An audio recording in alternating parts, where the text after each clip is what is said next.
Hey guys, welcome back to the channel. So we've got Kieran back on. It has been a while. I think I had my interview with Grant about a month or so ago.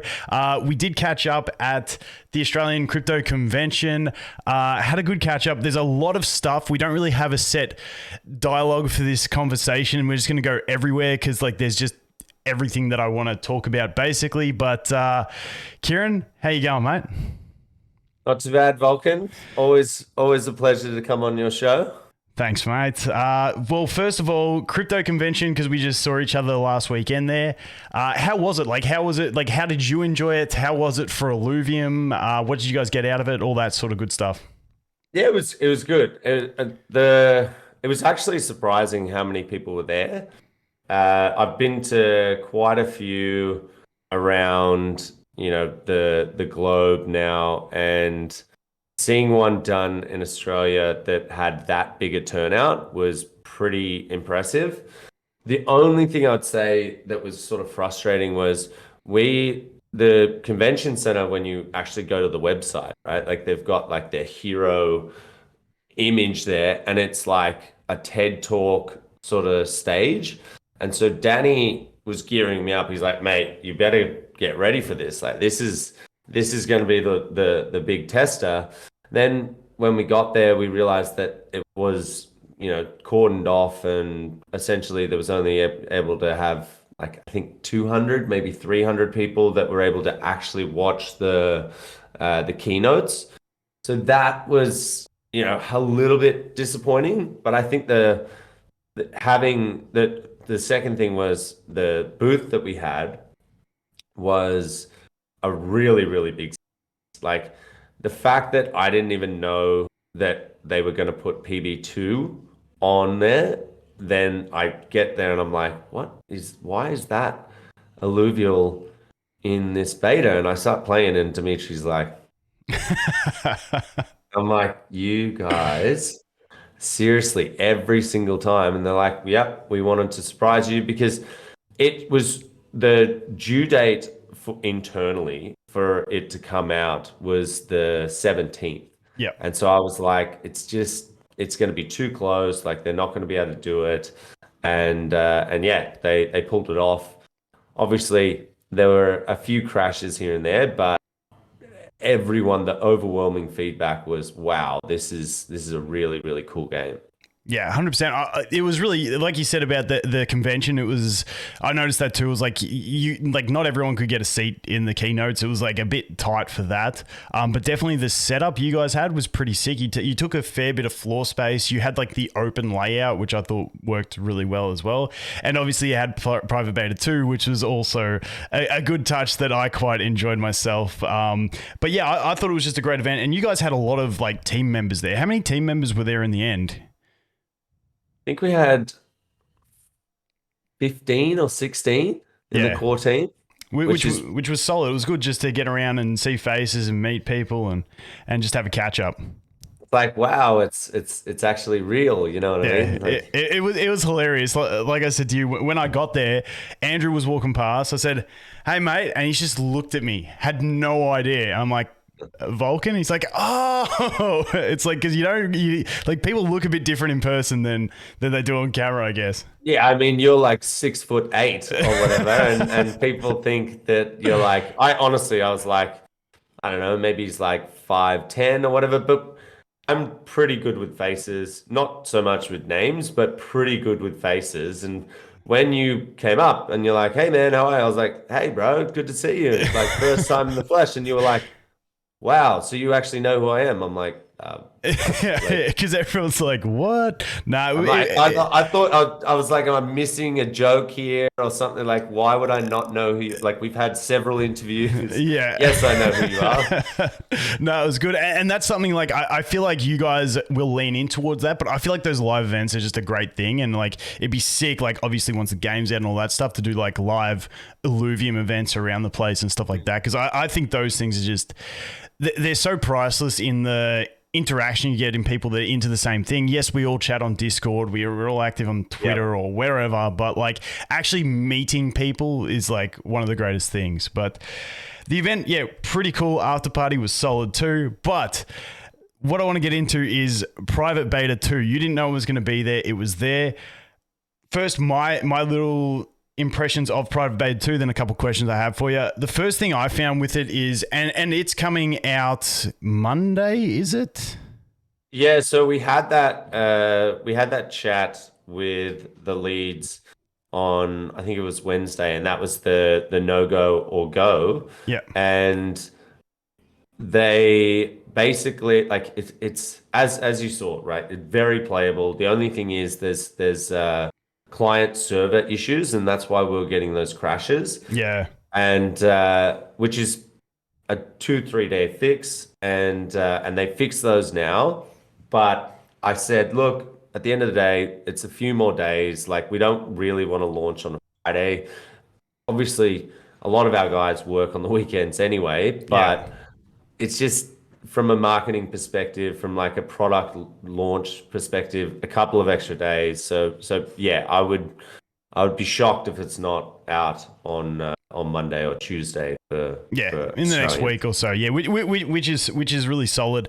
For those that are wondering what we saw in it, we had basically a ton of new Alluvials in there. The tier zeros look absolutely fucking fantastic. I love the tier zeros because I remember back in the early talks I had with, I think, yourself, Aaron, and probably Grant as well.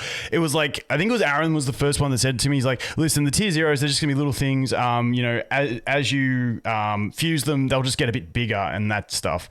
But once you actually get in there, like now that you've added like the actual aesthetic changes, like I think Grocko's like the big one for me. Like, starts off as just like the rock, and then he's got all like the flowers and stuff and the plants growing out of him. So like the aesthetic changes on them is fantastic in the, like, once you fuse them up into different stages. But just the designs of all of the tier zeros, like often in other games and stuff, you see like, those basic characters, heroes, whatever they are in the game, monsters, whatever you want to call them, they're normally just very default looking, no uniqueness, nothing like that. But it's like, it almost feels like there's almost extra effort going into the tier zeros, because which is fantastic, because like that is the forte into the game when you come in as a free-to-play player and you go, do I want to play more? And like that just got me really excited when you play with them, and it's like you get that attachment to them straight away because they're cool characters, which means then you've got more of a chance of retaining those players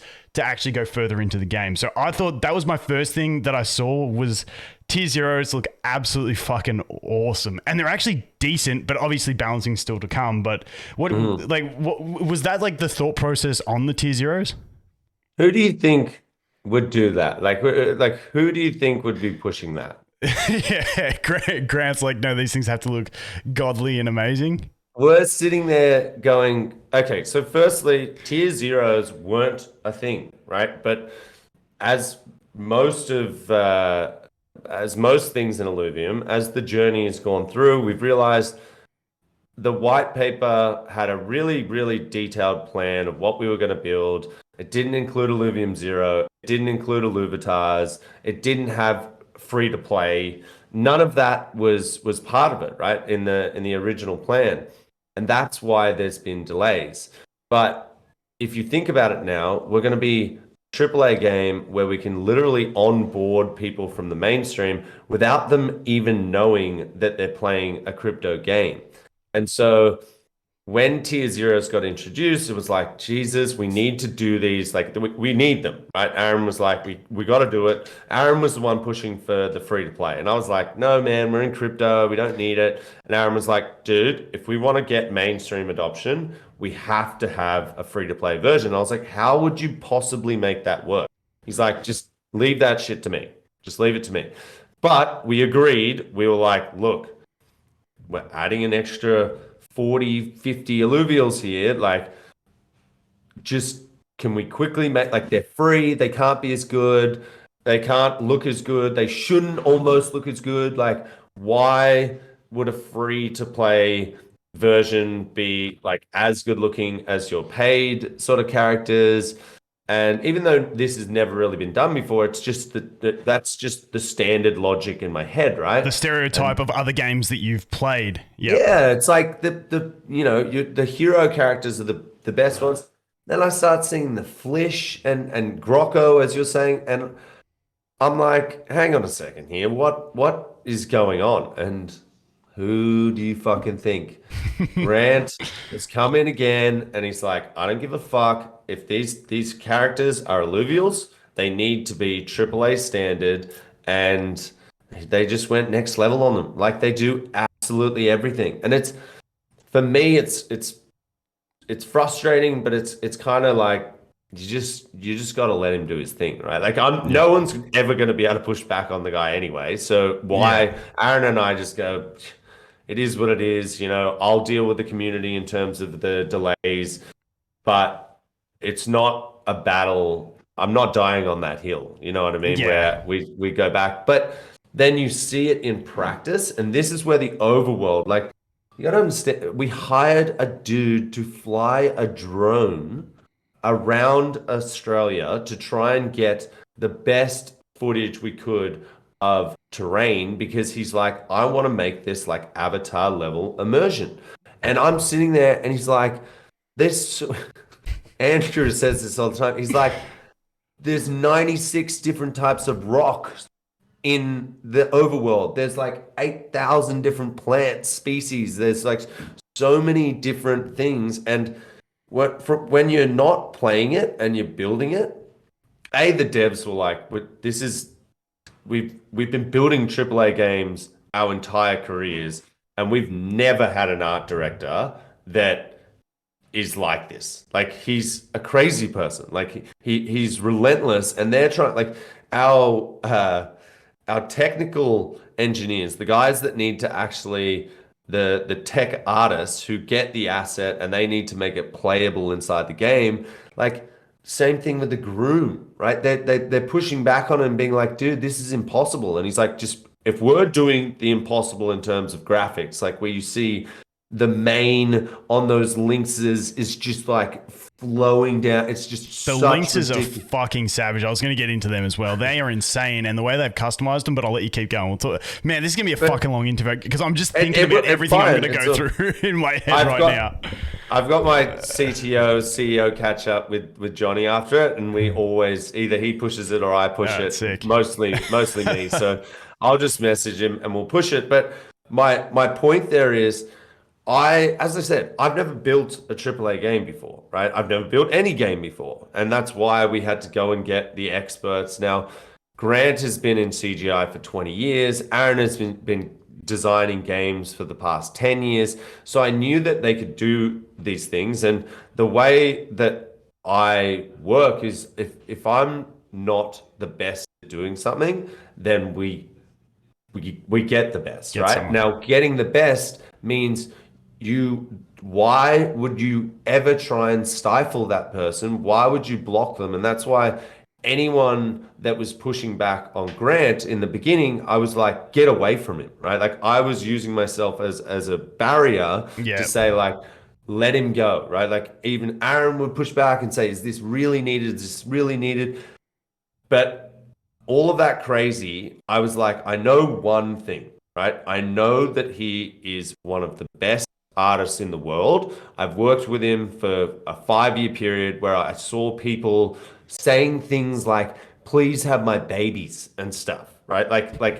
Is there a way that you can send me over some... That's why there was still Von Neumann. While there was still Von Neumann.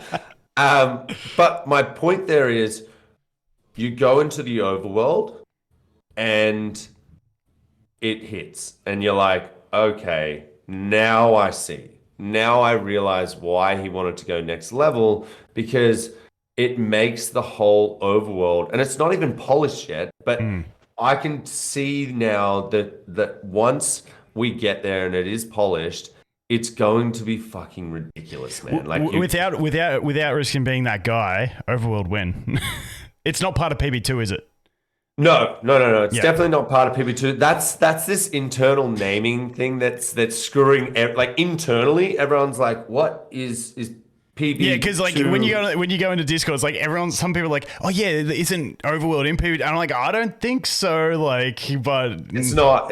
It's just that they started conflating the different. We have so many products now. We have so many games that we're building in tandem that there's alphas, there's betas, there's overworld beta, there's arena beta, and then like if you really want to start confusing people, PB1 and PB2 isn't even arena. That's a different mode. That's survival mode, which is Yeah. a training mode. So is it when arena beta comes out, what the fuck are we gonna call that? You know what I mean? So I'm sitting there, I'm like, guys, we need to go Consolidate. back. We probably need someone from the marketing team to Yeah. go, okay, let's actually list out what are we going to call these things, because people are getting confused literally inside our team, the ones building it. They're like, I don't think I'm meant to be integrating the overworld into this beta, but I keep hearing private beta 2 and that that originally did include that, and they're like, I don't even know what's going on. So totally get your confusion and your question there. It makes perfect sense. But no, overworld is going to be its own beta. What we call it, we'll figure out very soon. As for when, again, I can't give dates anymore, but all I can say is I'm literally at the point where if I had have seen this interview, like I literally just was in a meeting with Pedro, who's going on about all the crazy new DeFi stuff that he wants to build into the protocol, which is super fun, and that gets my brain going. Yeah. And so I missed that we even had this interview. I was 15 minutes late and everything, but we are like, I wanted to come on here and be like, fuck it, let's show the overworld. Like, let's actually leak the overworld. Let's go and let that penny drop, because when I went in there, I was like, holy shit. Like PB1 with survival mode, where I was like, just release it, right? Like, just give this to people. If you haven't seen Kieran's interview with TSG, I'll leave it linked in the description. Dude was off tap. that was real. People were like, is this guy high on something or whatever? And I'm like, I'm high on Illuvium. I'm high on the fact that this is the craziest shit I've ever seen. Like, when you go from, I know how much you love Pokemon, right? Like, now the battle systems, yes, they've gotten better over time, but they've all been a little bit lackluster. But you don't care, because it's more about the collecting and being like, yeah, I have that character now. I want to catch them all. It's been their slogan forever. We are very close. We are very, very, very close. Now, you only get one shot doing this.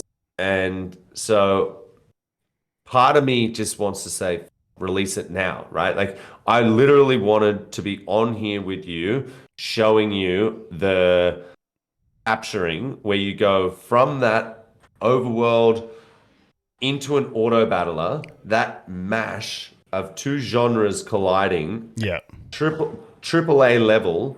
It's like, am I in two different games? And then I thought about it and I was like, well, I would need the resources for this as well. And that's in another AAA game now, which is a city builder that they want to turn into this. Like, the plans for ILV0 are just ridiculous. I won't even get into it on here, but like, when I spoke to Aaron, I was like, why don't you tell me these things? Like, I need to know what's in your head, because and so you think about it. Because he doesn't want you to have something else to tell dates for.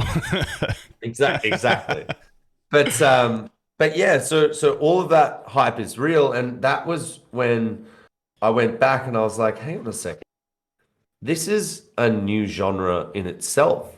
It's the first of its kind where we've mashed three AAA genres together. Now, a lot of IPs will build it, like Riot does it. They've got all different games. Blizzard does it with Warcraft. They've got all different games, but there isn't a single game on Earth that is AAA where you can take your asset, and let's call it, again, the example that I like to use is a racing game similar to Mario. If you've got your Atlas that you've just caught in the overworld, and then you just go over to the racetrack, and that ports you in, and you're now playing this super addictive, fun game with your Atlas, you didn't need to buy a new game. You didn't need to buy new characters. You can still use the same skins that you had that you use in Arena in the auto battler, and you can apply that to your car, and it might do something a little bit different. It might look a little bit different, but using that same asset, you can go and play all of the different games that are in our universe. And that's why I said we need to coin this, right? Like this is a new genre of mashing them all together, and it's an interoperable blockchain game. Yeah. And I think that's where the future is going. Like I just there's no way that gamers will go back. If once it's done properly and done well, like really, really AAA, Yeah. you won't go back. You just because you'll expect this, you'll demand this. So yeah, it's pretty exciting, man. 100%. No, I'm right there with you. I'm going to bounce back into the PB2 and then we'll get off onto everything else because I could have gone on tangent for 3 hours on all the stuff you were just mentioning. We'll get No there. worries. But yeah, so PB2, obviously, like I said, we started that conversation with the tier zeros. I think that's like the best investment of time Grant could have ever done, personally, because that's where everyone gets their first impression. Because like my thing is, I'm going on a fucking tangent here already, but with like, because like I'm in both spaces, when you look at free-to-play gaming, which is like, you know, the current state of mobile gaming, for instance, you can get a lot of stuff for free. It just comes down to the luck. You know what I mean? You can play for free and you can get like the best thing ever. But when you go into NFT crypto land, IBGs, I'm not going to say the full thing because I'll get tongue-tied. You get into a place where you can't have free players getting the top assets for free because you'll just implode the economy. You can't do that. So I think having that free-to-play on-ramp of a nice variety of characters that can teach you everything, but they also give you the immersion that you're after in it. I think that is the most important thing that you can have, especially when you look at in the traditional gaming space or even the mobile gaming space, which is seen from traditional gamers as scummy. And now everyone's like trying to push shit downhill at the crypto gaming.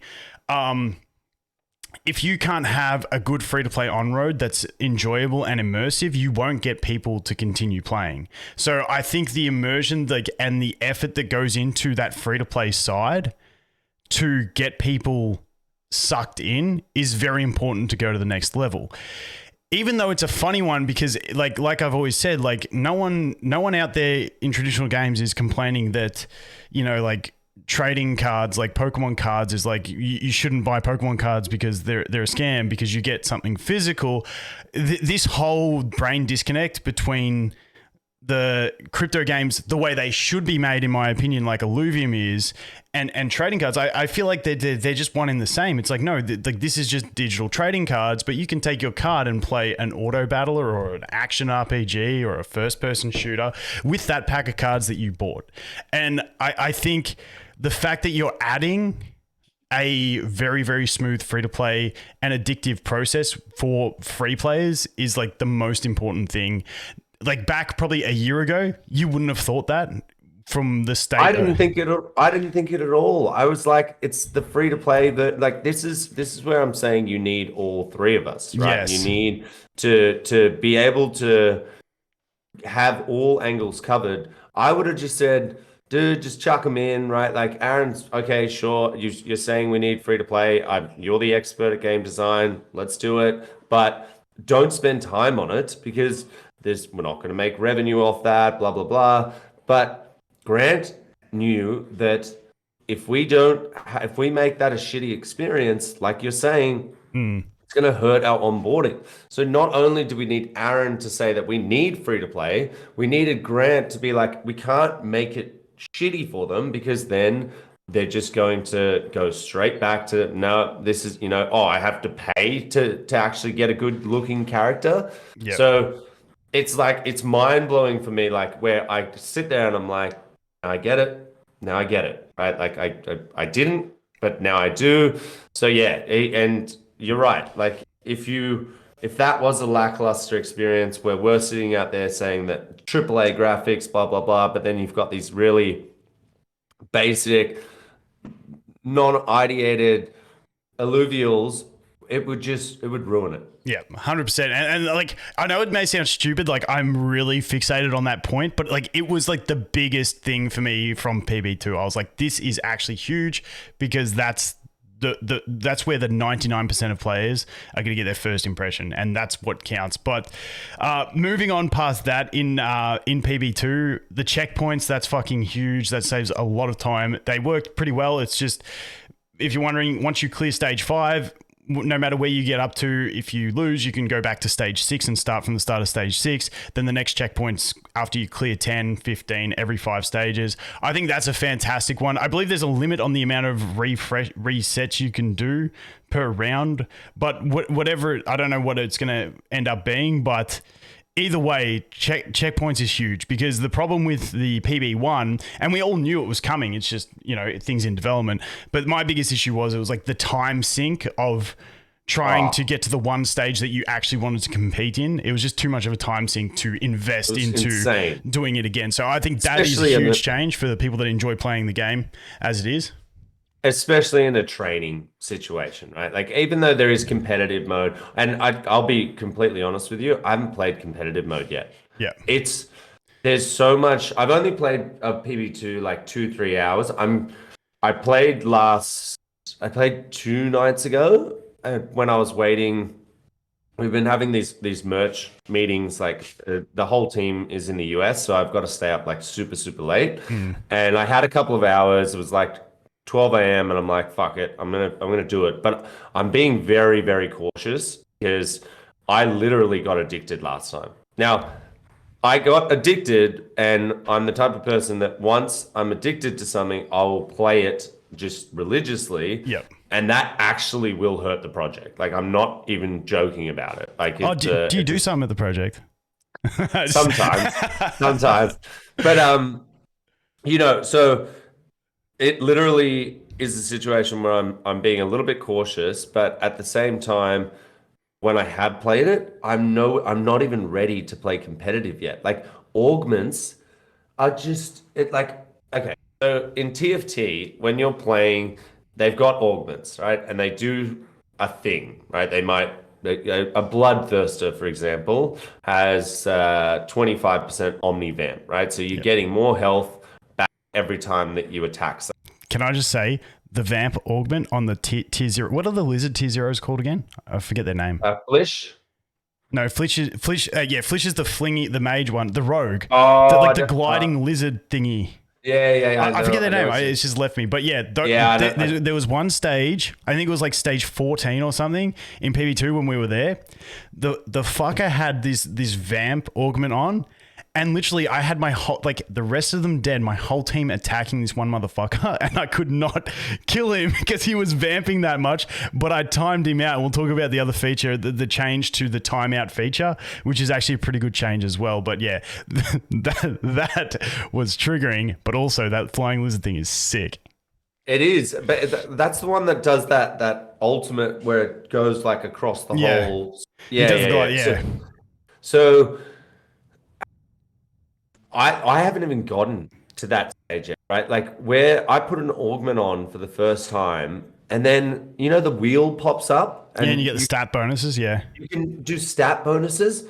I'm sitting there and I'm like, okay, we almost maybe have gone too far, because if you think about it, how many different combinations does that add? Like, adding augments in is one thing, but then it's like you can choose to make your character more beefy, you can make it have more attack damage, you can make it go attack faster, and hey, one's not enough, let's just do 2 of those things on each augment. And I'm like, I haven't even used the ridiculous augments, because there's like augments that can cost up to 40, like I think I saw. I saw 40 was the biggest I saw. I was playing last night up to 80, and I was like, does that give you like 4 things that you can choose? So you can turn an Alluvial that's not a tank into a tank. And I put it on, I wanted to really like see what would happen.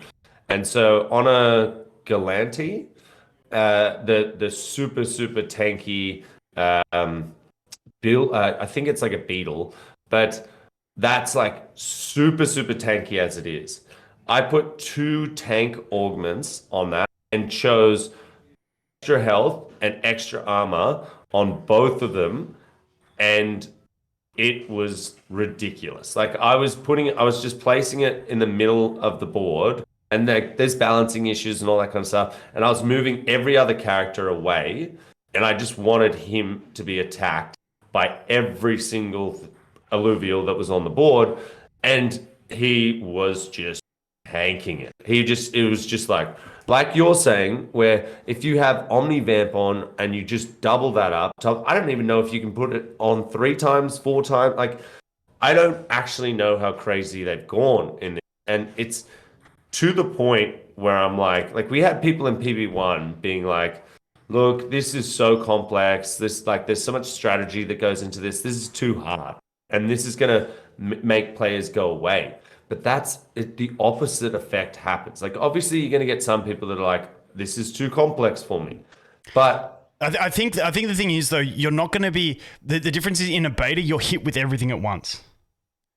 Yeah. Whereas in the actual game, it will be your account and the augments and the alluvials that you get. So you're going to learn them over the course of time, and you will know just by, like, when I jumped in and there's all these augments and I just look at them and like, I need to spend 15 minutes just reading this shit. But when you've gradually gained them over time, you will remember every like augment, and just by picturing it, you'll know what it does. Like, so I feel like the process is going to be a lot easier once the game's released than it is right now, where you get splashed with everything.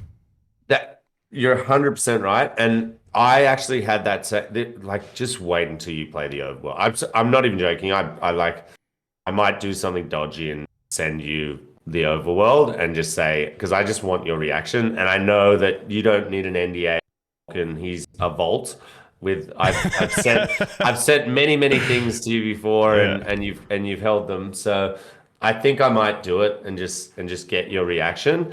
But my biggest thing was, the reason I said we need to coin this new genre is when you go into the auto battler, right, from the overworld. And we caught an alluvial for the first time, and Andre was like, "Look, they haven't applied any of the capture percentages for the different shards, and so it's likely that we're not going to capture an alluvial. I'm just letting you know." And I was like, "Oh, that sucks."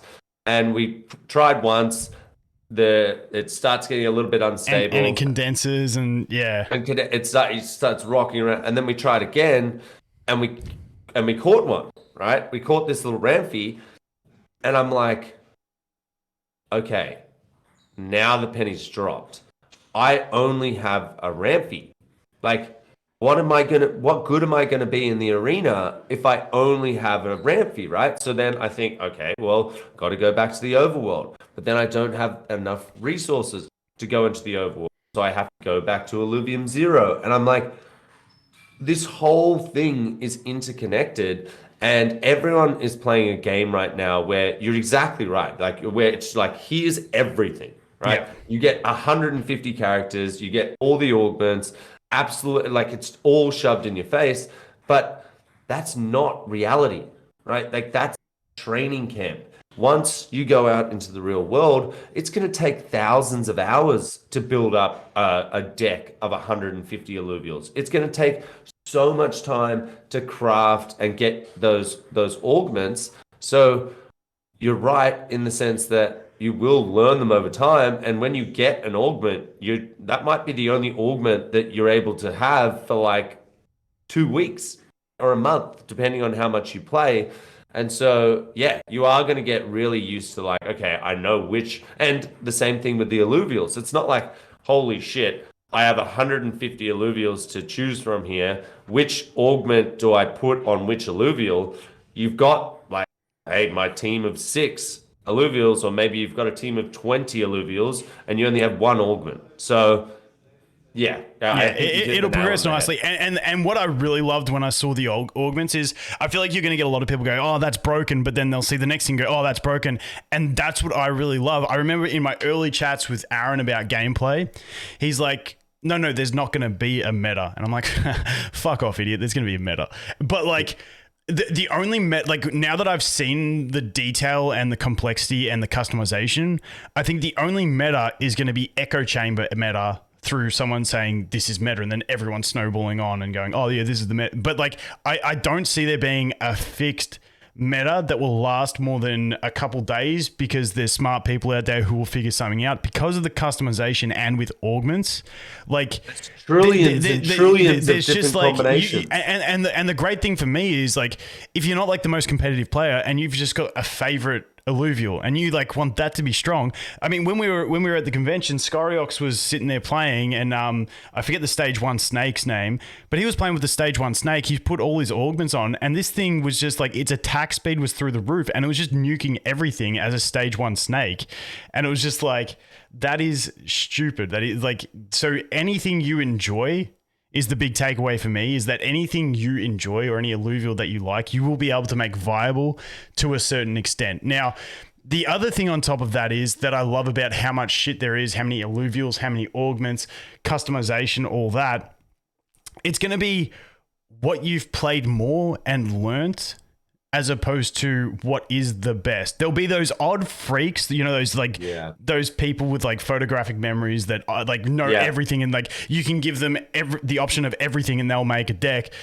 For most people like myself, it'll be, okay, this is what I want to play. I'm going to get good at it. And even if someone's playing something technically better, if they haven't played it enough, I'll probably be able to beat them, because they won't have the thought process behind it. So that's what I really love. I feel like you'll get a great deal of diversity around what people play as well, which I think is really cool. And that was like from PB1, you didn't really get that feel.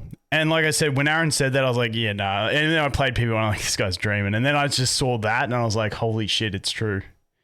He did that because that's what he wanted. He's that photographic memory guy. Yeah. He doesn't actually have a photographic memory, but he's got a very, very good memory. He's very, very high IQ. Yeah. And he wanted to take the RNG out of it. He wanted to have so many billions of combinations that you can put together that every day you're seeing a new meta that comes out where it's like, oh, okay, this is the best. And then it's like, this is the best. But I'm kind of more in your boat where, like, even TFT, for example, there's usually each set is usually like 30 to 40 different, like, really, really strong builds that you can come up with. Some are harder to make than others, but I usually go find one that I like, and then I just play that build every single time. Now, you come up against the pros that start, like the Frobays of the world, and Ben internally, our game designer, he will watch what you're doing and he'll literally on the spot start selling his creatures and then putting out a new meta based on what I put out, right? And I'm like, and sometimes I still beat him, but that level of strategic gameplay is what keeps people addicted to it, because there's always something that you can do to tweak it, to make it better. And ours is like 10 times more complex than that. Yeah. So there's already 2 or 3 apps that are being created right now where we're going to open up our APIs and say, these are the characters, these are the stats. You're literally going to need a companion app to play. Like, well, you're going to want one. You're going to want one. Stupid people like me are going to be using a companion app where it's like, there's just so much going on here that I need help to build out my team as I go along. Yeah. But yeah, man, I mean, we can talk about it forever. Like, there's that level of complexity that he's built into it is what is going to keep people playing for years and years. 100%. And then there's different sets. You know, so what, like, you're going to master that, and then it's like, okay, shit, now if I didn't get in that set, I've got a whole nother set of Alluvials that have all different attacks, all different stats, different ultimates, and you're sitting there and you're like, I just mastered this. And that's what's kept TFT so relevant for so long, because it's not the same game for 10 years. It's literally every 6 months they come out with a new set. And we're doing the same thing. We're just doing it with 150 alluvials instead of 35, 40 characters that Yeah. TFT does it with. 100%. And it's the other, like the other comparison I want to make about it is like, it's like for me, when you play competitive card games, I used to play Yu-Gi-Oh! You'd pick up like the top tier deck. I'd pick it up on one day. I won't be able to beat anyone with it because I don't know how to play it. But once you learn it, that's when it gets good. And like that comparison I'm trying to make is it takes a very special person to be good at something as soon as they pick it up. Yes. So I feel like people are going to be able to have fun and compete with what they enjoy, which is really like the top thing for me. But the next thing I want to talk about is sort of the release. I know you can't say dates or anything like that, but I want to get a gauge on like the thoughts that you guys have, if you can share them, because it's something that I think about with the release of it, especially with the crypto space, especially after I've spent a bunch of time in the last few months, you know, back in the mobile gaming, Web2 gaming space, and just how shunned NFTs and crypto are at the moment in the gaming communities. Like, are you guys leaning towards as soon as the game's ready, we just launch? Or are you thinking maybe we wait for a bit of a market comeback because then we've at least got some wind in our sails with crypto people being in the space, getting into it? Or is it just you market it, don't just ignore the crypto and just get people in? Like, have you guys thought about that side of things?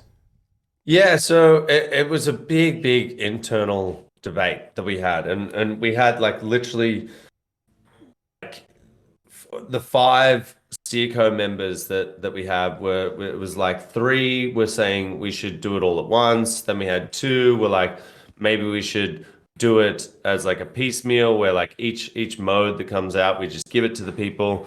And we would think in the end, we just went, you know what, like once something's ready, we've built up, we said we've already delayed things. So we want to give the loyal community members that have been with us from the start something to play as soon as it's done. Yeah. Right. So it will be, and the council agrees with it. It's actually an announcement that I'm going to do this week that says as soon as modes are done, and it's built in a way where it's not going to affect the balance of the game, right? Like we'll never ever affect the balance, but we can still give people something to play when it's ready. We're not going to do the whole, sorry guys, you know, let's wait 2 years until every game mode is polished AAA and all that kind of stuff, and then we'll give you it. Yep. Unfortunately, that's what, like, if you look at a GTA game, right? You could almost promote it as expansions. And that's what we're gonna do, right? Like it's gonna be an open beta because, and people joke around and say it's going to be an infinite open beta, and it almost is because we're just going to keep on making it better and better and better. Yep. Overworld should launch with, like originally we were saying 7 regions, but instead it'll probably launch with 1 or 2 regions.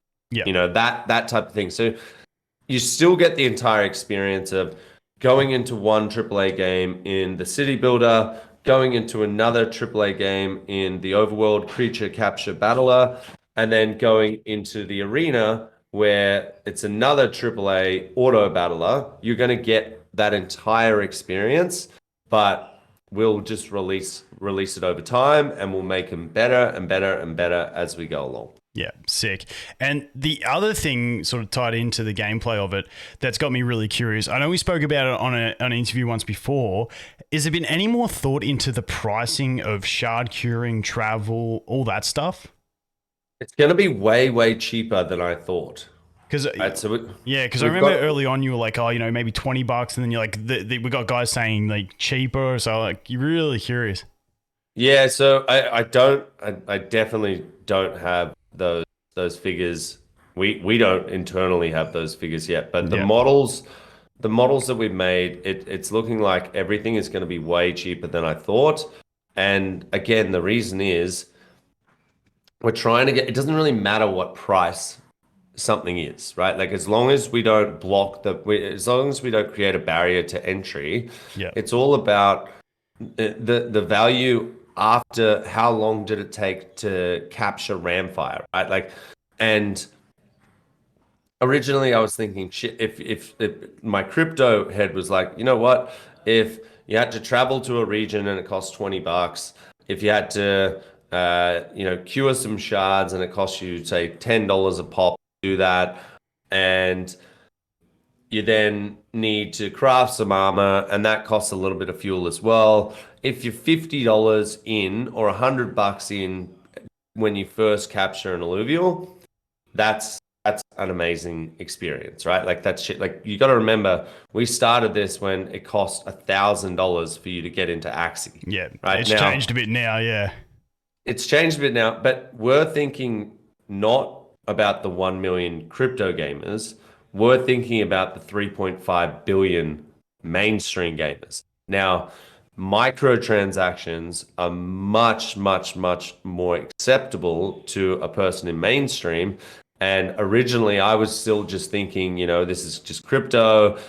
$50 is nothing to people, but we've completely changed. Or, I mean, apparently, luckily, our devs and Aaron has been on this train of thought since day one. Like, through the crypto people, they're not even real gamers. If we want to do this properly, we need to do it in a way that is acceptable to mainstream. So it'll be much, much, much cheaper and more accessible than I originally thought. yeah. It's definitely leaning in my mind more into being like a pack of cards. Like you want to be, you don't want to limit people from being able to play your game. You don't want to have those, like, for instance, this is a bit off topic, but like, people were linking me a crypto game that's supposed to be coming out, which is called Stellar Fantasy, which is basically just a Genshin Impact clone, if you know what that is. But I was like, oh, okay, let's have a look. Like, the trailer looks good. It's a big 3D open world anime aesthetic, pretty cool. Like, I like those type of games. I was like, all right, let's check the tokenomics. First thing, pre-sale of NFT boxes, $1,800, whatever. Like I did the conversion on BNB and it was $1,800. I'm like, ridiculous. You're fucking dead already. How can you actually be making shit like that once you've set, like, okay, last year it's excusable because Axie was the success and everyone's like, oh, okay, so that's what we do. Like, you cannot be delivering that sort of stuff now because you're just killing your game before it starts because you're not actually letting anyone play.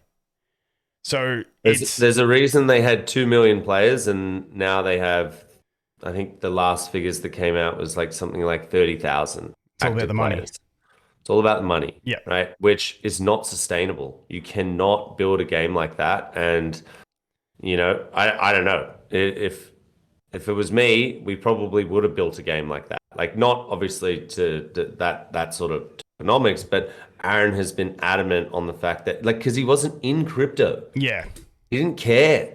Like, you aren't in crypto real. Like, now you are. Yeah. But you're still not like, you're still like, hey, I'm going back to play. Like, I don't know what game you've been playing recently, but you haven't been streaming as much about Web3 because you've gone back to because there's roots. Literally no games to play at the moment. Like, you know what I mean? There's nothing's really out. So yeah, and it becomes like people just want to have fun in gaming, and that's what it becomes. You need to do whatever you have fun, and that's where like you said, Aaron, that was his top priority because he didn't give a fuck about the investment side. And to me, like I've said this a fair few times. I'm like, if you want to invest, like, buy the token, stake. Like, if you want to place bets, that's where you do it. Don't place bets in the game. Like, my view on what crypto and NFTs do for gaming is not make everyone who plays the game money, because that's what everyone wants. Last year, that's what everyone wanted. It is to, if you're done with that game and you want to play something else, maybe you get 10, 20, 30, 40, if you're lucky, % of your money back. So you have something to put into that next game, or you find someone leaving the other game and they want to play yours, and maybe you guys can tee up a sort of, deal to, trade so you guys can swap games. Like, that sort of thing is what I see the functionality in it, not in the everyone who plays is making money. Like, it just doesn't work. Like, think about it. Like, if you're a WoW player, you get up to level 60, you know how long that takes, right? Like, that is classic, grind. Yeah. It's just grind. There were people out there who would pay $2-3 grand for those accounts.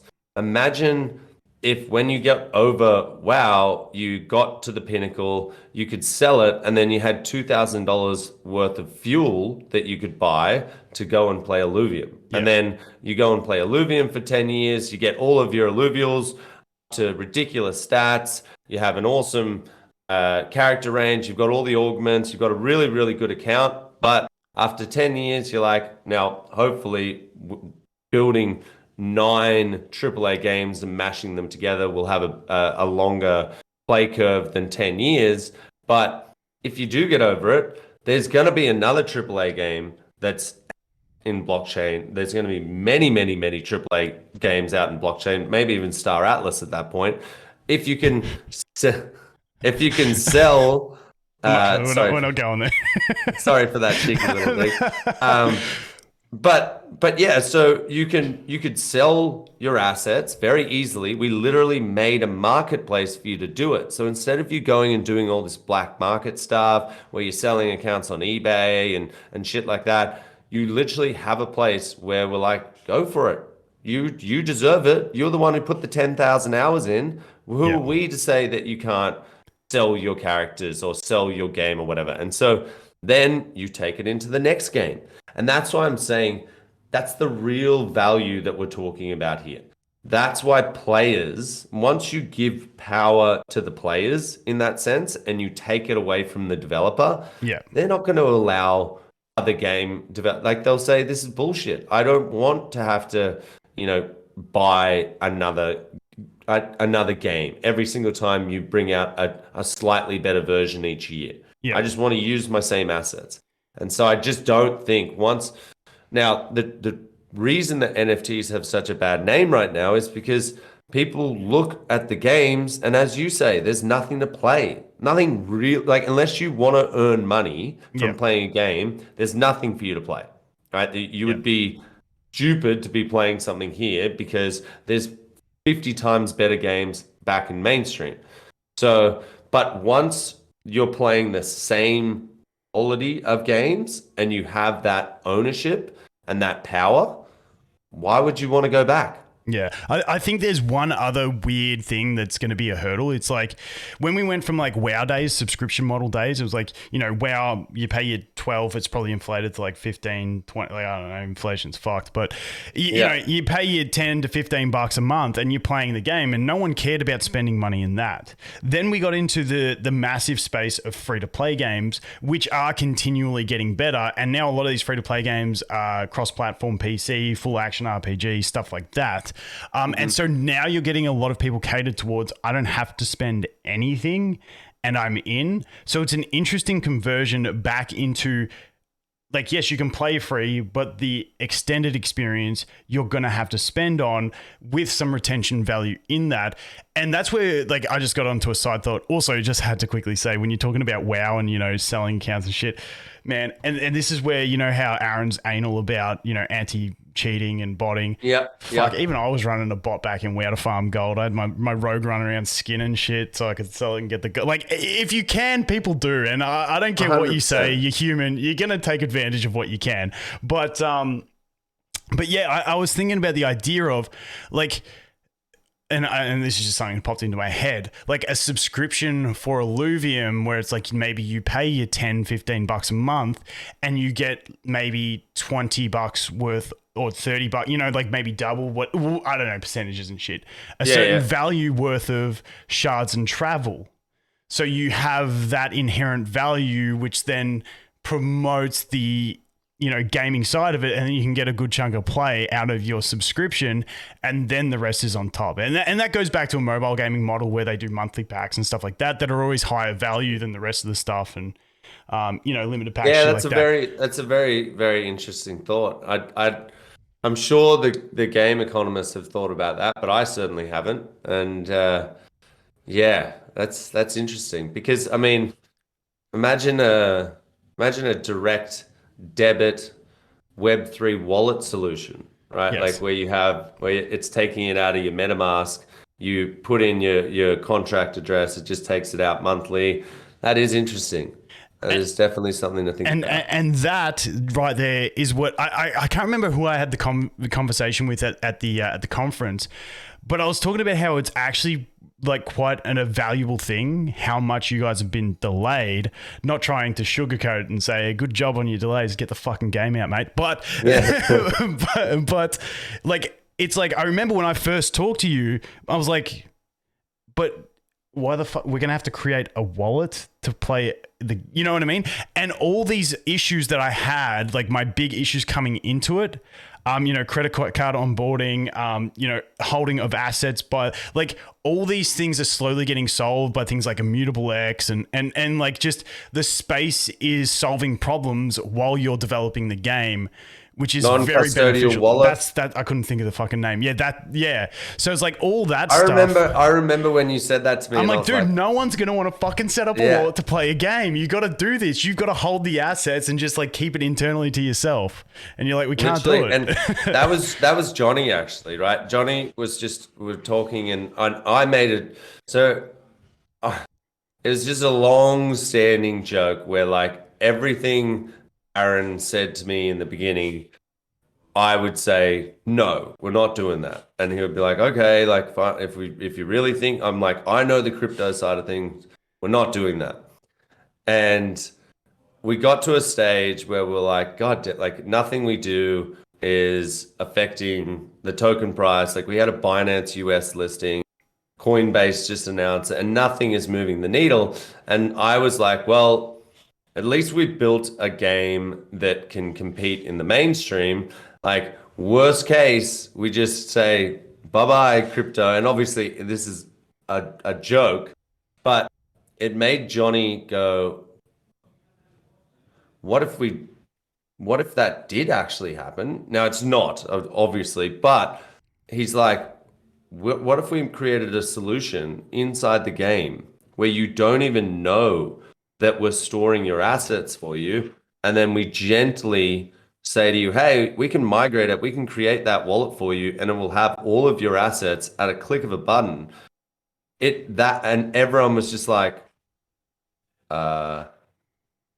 yes, like that, yes, we need to do, like, of course we need to do that, right? Because as you say, out of the 100 million people that we're going to try and bring in here, or 100 million plus, 99 million of them are going to be like, what the fuck is a wallet? Not even how do I create one? And then they're going to spend 3 days to set it up, and then they're going to stress for 6 hours when they're trying to put money into an exchange, and then like, you know what I mean? Like it's a daunting experience. I went through it with Axie. I didn't know what crypto gaming was, and when I first played Axie, it took like 2 days for me to finally work out all of the, and I knew crypto. Yeah. Right. Like I had a crypto wallet, but there was just so many different things that were blockers and barriers to entry that I was like, Jesus, like we're just going to have to hope that all of the crypto people are enough to boost up the economy. But that's not how we're going to get mainstream adoption, which is now very much what we're on. And you're right. There's so many things that I remember from that first interview where you were like, oh, that's going to be a little bit hard because you've got thousands of people that follow your other YouTube, and you've got people that would be saying to you, hey, we know, like I can imagine the conversations that people are saying and like comments and stuff, like we know that you're dabbling in crypto, but you know, we don't want NFTs and we don't want a wallet and we don't want to earn and all this stuff. And you're literally right. We've now got free to play. We've got a non-custodial wallet. We already starting to talk about, from a marketing standpoint, having 2 funnels. One, which is your onboarding through Web3, which will hit you with all of the fucking slogans there are, all of the buzzwords, all of the jargon shit that crypto people come up with. But then there's going to be this other funnel where it's like, hey, you know, do you like TFT? It's a free game that you can go on and play. We've got TFT here as well in an auto battler. Come and play Arena. It's free to play. You don't know that you don't need a wallet to play it. Yeah. But once you get used to it and once you learn what's going on, that's when you can actually go, okay, now I'm going to migrate, and we make that a simple 1-button click, and boom, you're now a crypto user. Yeah. That is how you get mainstream adoption. It's hilarious to me how the space has evolved in a year. It went from all the crypto being the focus, and now anything in the crypto related, like the biggest thing everyone used to always talk about is gamers want to own their assets. I have never wanted to fucking own an asset. I just want to be able to sell the shit. I don't like the security of holding it is like, I don't care about the security and all that side of thing. It's like, no. I just want to be able to sell it at the end of the day. I feel safer if you guys hold my assets for me. And then that way, if shit happens, and this, me saying this would freak some like hardcore crypto people out. It's like, no, because then if shit happens, you guys get hacked. You go, okay, that wave of those NFTs that all got hacked, they're now not usable inside our game. We remint them, and now you've got the user, I don't know. That's something that I'm thinking could be a possibility. I don't know shit, but like, you know, I feel better having you hold it, but let me take the money when I sell it. That's all I want. You know what I mean? Like, I hate having crypto on a wallet, and you know what I mean? It's scary. Right? Like, scary. Someone fucking sends me a shit email and I click on it. I haven't taken a sponsorship in like fucking 2 years because I don't want to click any emails. Like, So it's like, you know, it's too scary to be like, I click something wrong, I'm fucking done. I've lost everything. I know. Yeah, I totally get it. And so yeah, so we are making sure like that all of those barriers to entry, there's no blockers there. Yeah. None. Right? Like they just can't be. And the first people that do it are going to get mainstream adoption. If you have a great game that people don't even know, like our private beta has like 350,000 applications into it. Yeah. We could literally open it up right now and start having hundreds of thousands of people playing it. And it's just a free to play game. And the other cool thing that I think about is because you guys are setting up all these systems from the investors, you know, there's a lot of them in the space at the moment. Like, you guys can then sell your solutions to these problems to other Web3 games. I don't know if you will, but it's a possibility, which does two things. It brings the quality of games in the space up, which will improve like the general feel about the games, which brings more people into it, but it also generates revenue. And at the moment, I feel like, you know, giving people solutions to these problems and at a price is a win-win-win, because you're getting more people into the space. You're probably not competing for the exact same audience. So, you know, I just like that concept of you're solving the problems now and you can actually make an impact on the entire space, not just your own game. Yes, 100%. Exactly. Sorry, I'm just telling Johnny that I'm not going to make the call, and he's like, I'm going to make the call. We have nothing urgent to discuss, but if we do, I'll be back at 4 o'clock. So we got all the time in the world. That's sick. I think the next thing I want to talk about, because we haven't even touched on it yet, is Illuvitars. Yep. What's the GO? When? God, sorry, I'm a little bit sick after the conference. We actually had like 4 or 5 people come back not too well after that conference. It was not in the best physical shape. Yeah, lack of sleep.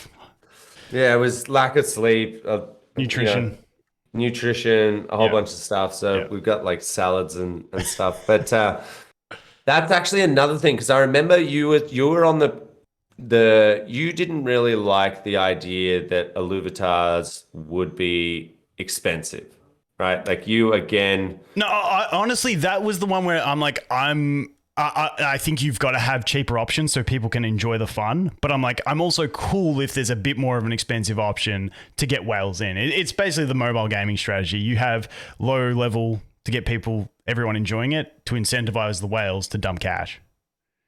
Now there are packs of cards. Yeah, and I love that. Like, you've got to make, and like, I'm sure you guys have thought of this, but if you haven't, you got to go to the drawing board and get it done. Like a cool pack opening animation. The whole system. I'll show you it. Can you hold on one sec? I'm just gonna get Dimitri to send me the sequence. I'm gonna leak it. I'm definitely gonna get in trouble for this one. Have you got it? Have you got it? Because I can just share my Discord screen and you can just screen share it if you want. Yeah. They're gonna send it to me now, but they're like, but this isn't rendered yet, and I'm like, I don't care. I want to, because I saw it and I was like, wow, that's it. Like, same thing as when you first capture an alluvial, like when Mozart comes over and starts scanning it, and it's just like, you're like, come on, sweet baby, give me it. And then it's like, didn't capture it. You're like, Yeah. Oh my God. So It's like it stems from like original days of Pokemon cards. Like you look at how many people open Pokemon cards on camera now, and it's like whichever set, you know how many cards you've got to move to the front so that your rare slots at the back, and it's like, and then it evolved into gotcha games where every game has like a cool summon animation and stuff like that, and then there's hints towards it. So yeah, I'm keen to see that because that's the funnest part about those things. Pure gambling addiction, but you know it's okay in this level. no, You got to 100%. understand what you're getting into.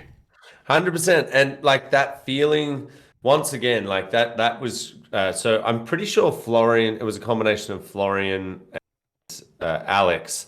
But again, with Grant saying it's now Pokemon card type game, we have to, like, this is the reveal, the opening is crucial, right? So, I first saw it, I was like, fuck, Jesus, these guys are insane. Like, it's just so awesome. You touched on it. So while we wait for him to get us that footage, like there's been a lot of like different speculations around the utility of Illuvitars games tied into them. Can you elaborate on any of that? Yes, I can. So there's going to be three. I just got sent it. He's excited. So yeah, there's going to be three main utilities. So the first one, so you finish a collection. The way that they work now is there's going to be 500 collections in the first. I'm probably leaking so much shit here, but there's going to be. I'll let you off the hook. No worries. There's going to be 500 collections to start off with, which means like you've got to get the card, you've got to put it in the slot, and if you have all 10, then it may or may not have utility connected to it. Now, the three main things, and we're going to build this out to be like a ton more, but you'll get potentially access to betas that we have that are coming out. So if you finish this, you automatically get into the beta. Keeping in mind there'll be betas forever because you're going to keep developing more games. Forever and ever, more games. So they'll be forever. So that's not just a one-off thing. Exclusive merch drops. There'll be those as well. So I think and I don't know if I should leak this. Okay. We've made a really, really cool jersey, and this is the type of thing that I would say we would make an Illuvitar collection utility for.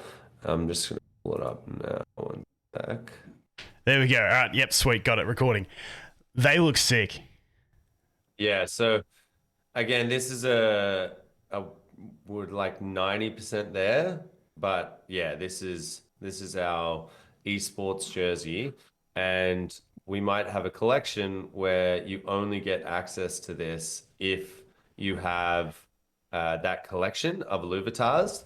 And so that's one utility where, and then it might be things like if you have that collection, so everyone has access to this, but owning the merch Illuvitars collection might give you like 20% off or something like that. So you get it cheaper. So there's going to be that integration as well. And then maybe custom, like I don't know if this is doable. This is me just shooting shit. Like the sort of thing where it's like, you know, you get like almost like a first edition badge, or you know, like an extra little badge on it, like a captain's badge or some shit like that. If you've got the Illuvitars to make it like more of a collector's item. 100%, right? There's lots and lots of stuff that we can do. All right, so here we go. We got the opening of the packs essentially, and so what like give us a prelude to this. Okay, so this is pre-rendered. This is probably Grant may send a hitman over to my house due to this, because this is, you can obviously imagine, we loved Pokemon cards growing up. Yep. And he was savage on the team when he wants it to be a streamable experience, but this does not have our standard level of triple. Yeah, it's not rendered yet. You can see it's a bit, yeah. Just disclaimers. But you'll be able to see how cool it's going to be. All right. Just hit it. Wait, has it got audio? I've got audio I up. think they haven't added They haven't audio. added audio. Okay. Okay. Let's take a look. Wait, so it comes up. I like this. No way. He jacks it in. Yes. Yes. Now, what I've got to know that is. See, and that's what I love. I love summon animations. I play gotcha games. I love summon animations. I think that is sick. I love it. Now, the one thing I would love to see, which I'm sure they've already thought about, is like when it goes into him and like they splash out. Like if you get something rare, you want to see that like that shine to let you know that you've got a good pull as opposed to like a standard pull. Do you know what I mean? That's what I'd love to see as well. Do you not think Grant's thought of that? Oh, 100%. 100%. I'm completely there. Let me just jump over screen. That's sick. I love that stuff. They literally started working on it 5 or 6 days ago, so there's going to be, a whole bunch of Different like extra like things. flair and yeah, that's cool. Now because we're here and we've come so far. Do you want to just show me the normal capture animation? We're this far into it. I'm kidding. I'll get you on in 2 weeks, and we'll do that one. I'm gonna send you your favorite Alluvial. He's going on the merch store as well. Like while we're leaking everything, fuck it, why not? Sick. So this is a that you'll be able to buy on the merch store. So I can't wait to see you streaming with one of those hats. I'll send you one immediately. Send me a hat immediately, and send me a slap an NFT or something. Like I'll be easy with it. But that is too cute, man. That looks wicked. I love that stuff. They just whip this stuff up. Like Roger can do that stuff in literally 30 minutes. I'm not even joking. Like I asked him because we're coming up to 2 years with some like we're at about like I would say 20 months in from when the concept started, but Roger was like, I don't know, like our 6th hire or something like that. And I remember when we got him, we had a few concept artists that we were working with, and Aaron called me and goes, and I said, look, I can't do this interview, but I found a really good guy. He's a freelancer. So we might be like, he's saying he doesn't want to join full time, but we might be able to get him. But can you check that, he can do things as fast as he can? Because also Roger wasn't like someone Grant knew or anything like that. He was just random dude, hire. We found him off ArtStation. Literally. That's sick. It was, and he would just happen to be in between doing things, and he was like, yeah, I can do stuff. And we showed him a couple of our early on concepts, and he was like, and we were getting these concepts back in like 2 days. And that's when Aaron was like, dude, this is why I said we can't have 150 fucking Alluvials, you idiot, because this is how long it takes to actually, and Grant's like, I want it AAA. So yeah. And again, this is just concepts. They were thinking like modeling, rigging, animating, sound, like everything. And Roger says to Aaron gets on a call with Roger because he's like, I just want to, meet the guy and see what he's like as well. He's one of our first hires. We're going to make sure that he's, going to be a good fit. And Roger said, I can do those concepts in about, I don't know, 2 hours. And Aaron was like, okay, mate, like, no, you can't. Turn it up, dickhead. Yeah. Seriously, like we're used to taking like 2 days to get these concept back. Then he gets on the phone with him and he's like, well, look, I'll share my screen and I'll just do it with you. Like I'll just do that. And it was the mammoth character that I wanted him to do, which had insane groom. It's got like 3 brains in this because it's one of the most powerful and smart characters in the game. And I remember Aaron calling me. This is back in the days where we actually used to use our phones. Now he just calls on Discord.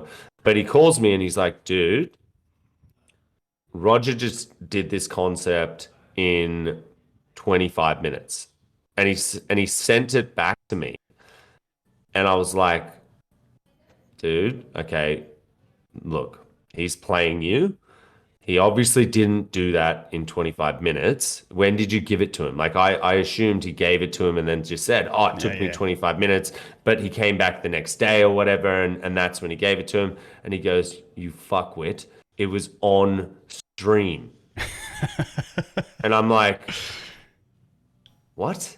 So you're saying you just told him the concept of what you wanted, and he just drew that in 30 minutes.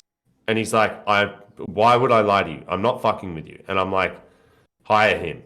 Immediately hire him right now. Tell him. And he was like, I don't do that. And then I got on the phone with Roger and I was like, mate, we need you.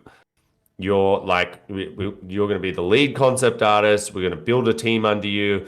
And he's like, oh, this guy's a bit crazy, right? Like I could tell he was like, he's a bit like, he's got this grandiose idea of like, this is going to turn into $1 billion crypto project. And like, I don't know much about crypto. Like he dabbled in it and stuff like that. But he was like, I don't know. And he said to me, he goes, I said, look, if you stay with us, like this is the way that I interview people, right? I'm like, if you stay with us, I promise you, you will literally it will change your life.